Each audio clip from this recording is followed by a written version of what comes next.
राज्यातील शेतकऱ्यांना पीक विम्याचे पैसे येत्या 2 ते 3 दिवसात मिळणार असल्याची माहिती कृषी मंत्री माणिकराव कोकाटेंनी दिली आहे। राज्यातील शेतकऱ्यांना पीक विम्याचे पैसे 2500 कोटी मिळणार आहेत। तसंच कर्जमाफी विषय माझा नसून याबाबत मुख्यमंत्री उपमुख्यमंत्री निर्णय घेणार असल्याचं माणिकराव कोकाटेंनी म्हटलेलं आहे।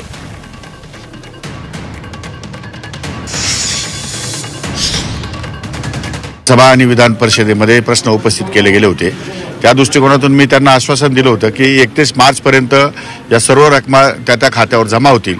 काल परवाच माननीय वित्तमंत्री अजितदादा पवार यांनी फाईल सही केलेली आहे आणि 2555 कोटी रुपये आपण विमा कंपनीला या ठिकाणी वर्ग केले आहेत। साधारण एक 4-5 दिवसामध्ये विमा कंपन्या त्या शेतकऱ्यांच्या नावावर त्यांच्या पोर्टलच्या माध्यमातून त्यांच्या नावावर पैसे जमा करतील।